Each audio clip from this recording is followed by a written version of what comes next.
দুর্গাপুরের রূপকার ডাক্তার বিধানচন্দ্র রায়ের জন্মদিন তথা মৃত্যুদিনে বিজেপি তৃণমূলের তরজায় তেতে উঠল শহর দুর্গাপুর। এদিন রাজ্যসভা তৃণমূল সাংসদ দোলা সেন দুর্গাপুরে এলে তাকে কালো পতাকা দেখালো বিজেপি। টান টান উত্তেজনা দুর্গাপুরের ইস্পাত নগরীতে।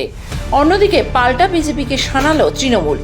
বুধবার দুর্গাপুরের ইস্পাতনগরের চৈতন্য এভিনিউতে তৃণমূল শ্রমিক সংগঠনের দুর্গাপুর ইস্পাত কারখানা মজদুর ইউনিয়নের কার্যালয়ে রক্তদান শিবিরের আয়োজন করা হয়।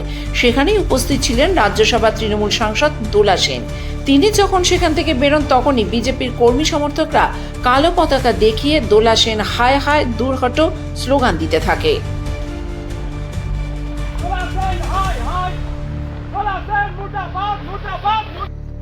সাথে সাথে উপস্থিত বিজেপি কর্মীদেরও উদ্দেশ্যে শুভেন্দু চোর বিজেপি চোর বলেও স্লোগান দিতে থাকে তৃণমূল।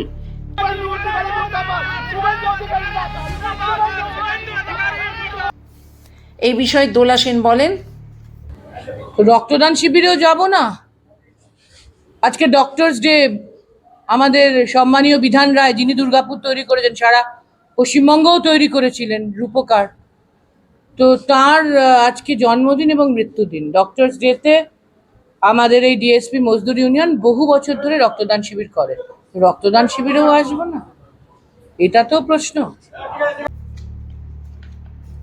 ঘটনাকে ঘিরে চরম উত্তেজনা পরিস্থিতি তৈরি হয়। যে দুর্গাপুরের বুকে দাঁড়িয়ে যে বিজেপি কর্মীরা করছেন তাদের জন্মদাতা হচ্ছে বিধানচন্দ্র রায়, কারণ এই শহরটার জন্ম দিয়েছেন বিধানচন্দ্র রায়।